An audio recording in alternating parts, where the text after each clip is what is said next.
हाँ जी, good afternoon candidates. मैं आप सबका स्वागत करता हूं मेरे YouTube channel that is Kartik Chaudhary के ऊपर। आज की वीडियो का टॉपिक बहुत इंटरेस्टिंग होने वाला है बिकॉज आज हम बात करने वाले most important articles of Indian polity. देखो, पॉलिटी पहले एक सब्जेक्ट होता था जिसको बच्चे निग्लेक्ट कर देते थे बिकॉज उसकी वेटेज बहुत कम होती थी, बट रिसेंटली अगर हम पैटर्न देखें तो इंडियन पॉलिटी की जो वेटेज है वो बढ़ा दी है यूपीएससी ने।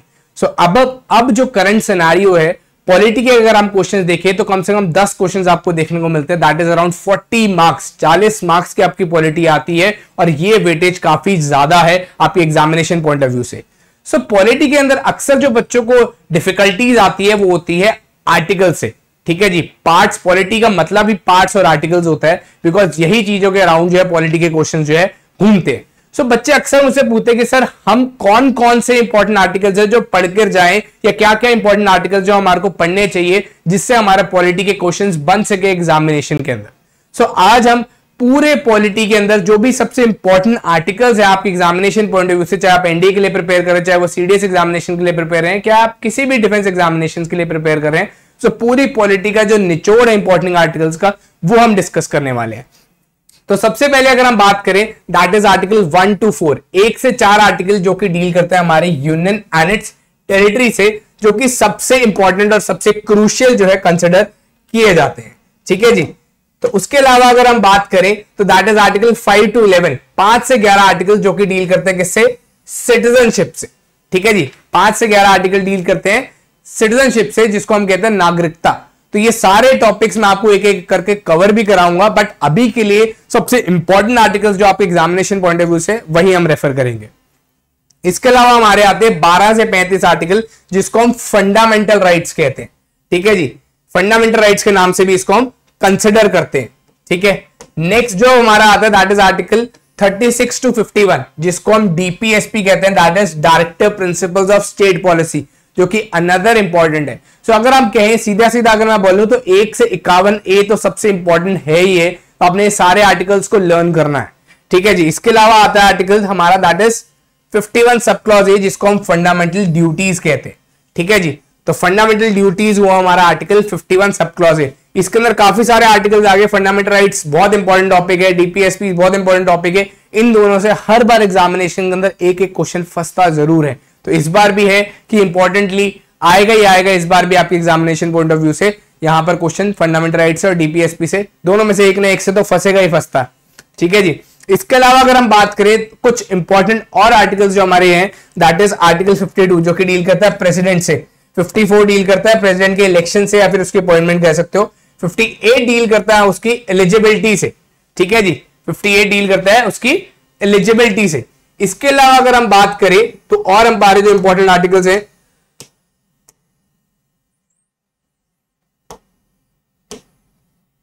That is governor. ठीक है जी, और इंपॉर्टेंट जो आर्टिकल्स हुए हमारे दैट इज गवर्नर। ठीक है जी, गवर्नर की अगर हम बात करें तो आर्टिकल 153 जो इंडियन कॉन्स्टिट्यूशन का वो डील करता है गवर्नर से। ठीक है जी। इसके अलावा आता है हमारा that is attorney general. Attorney general की अगर हम बात करें तो आर्टिकल 76। अटॉर्नी जनरल कौन होता है और एडवोकेट जनरल कौन होता है, that is very important. Attorney general होता है सबसे बड़ा देश का सरकारी वकील। ठीक है जी, जो कि सुप्रीम कोर्ट के अंदर बैठता है। एंड एडवोकेट जनरल कौन होता है, स्टेट का सबसे बड़ा सरकारी वकील जो कि हाई कोर्ट्स वगैरह में बैठता है। ठीक है जी, देश का सबसे बड़ा सरकारी वकील है अटॉर्नी जनरल जो कि 76 आर्टिकल डील करता है। एडवोकेट जनरल कौन होता है, स्टेट का सबसे बड़ा सरकारी वकील जिसका आर्टिकल है आर्टिकल 165। इसके अलावा राज्यसभा के अंदर 12 नॉमिनेटेड मेंबर्स होते हैं, तो आपको पता होना चाहिए कि वो नॉमिनेट कौन से आर्टिकल के तहत किए जाते हैं, that is article 80 sub clause 3। ठीक है जी। इसके अलावा अगर हम बात करें तो सुप्रीम कोर्ट कौन से आर्टिकल के तहत बना था, 124। इसकी रिट पावर, रिट क्या होती है बेसिकली, इसके बारे में भी हम डिस्कशन करेंगे। रिट कैसे इशू कर सकते हैं उसके बारे में डिस्कस करेंगे। सुप्रीम कोर्ट, हाई कोर्ट दोनों जो है रिट्स इशू कर सकते हैं। 5 तरह के रिट्स होती है, habeas corpus, mandamus, prohibition, certiorari and quo warranto. ये 5 तरह के रिट्स होते हैं, एक एक कर हम ये भी पढ़ेंगे। सो अभी के लिए आप देख लीजिए, एक ये कोर्ट के ऑर्डर होते हैं, जुडिशियल कोर्ट्स के ऑर्डर्स होते हैं। रिट बेसिकली है जो सुप्रीम कोर्ट और हाई कोर्ट दोनों इशू कर सकते हैं। सुप्रीम कोर्ट जो रिट इशू करता है दैट इज अंडर आर्टिकल 32, ध्यान रखना है, very important thing. And high court जो रिट इशू करता है that is under article 226 article के तहत हाई कोर्ट रिट इश्यू कर सकता है। ठीक है जी। इसके अलावा वाइस प्रेसिडेंट कौन सा आर्टिकल है जो डील करता है? आर्टिकल 64। इसके अलावा सीएजी, जिसको हम controller and auditor general of India कहते हैं, जो कि आपका मतलब एक तरह से जैसे बही खाता जो मेंटेन करता है कि जैसे सरकारी डिपार्टमेंट्स को किसी ने पैसा रिलीज किया, फंड्स रिलीज करे। अब सपोज करो सरकार ने 10 करोड़ रुपए बिजली विभाग को भेजा, तो बस 10 करोड़ में से उसने कितना फर्नीचर पे लगाया, कितना उसने सैलरीज पे लगाया, कितना उसने रेनोवेशन पे लगाया, इस चीज का जो हिसाब किताब रखेगा वो कौन रखेगा? CAG, that is controller and auditor general of India. ठीक है जी। तो सबसे कहा जाता है सबसे क्रूशियल जो रोल प्ले होता है देश के रन करने में, वो सीएजी का होता है, बिकॉज ये बैलेंस शीट्स मेंटेन करते हैं, इनके पास प्रॉफिट एंड लॉस स्टेटमेंट्स होती है, तो घपला करने का देश के अंदर सबसे ज्यादा जो मौका होता है वो इनके पास होता है। ठीक है जी। तो और सही तरीके से चलाने का भी है जो राइट होता है वो इनके पास होता है। सो 148 से 151 आर्टिकल है जो इंडियन कॉन्स्टिट्यूशन का, वो डील करता है सीएजी से। एंड सबसे एक और आप कह सकते हो आर्टिकल जो इंपॉर्टेंट है, दैट इज मनी बिल। ठीक है जी, दैट इज आर्टिकल 110। ठीक है जी।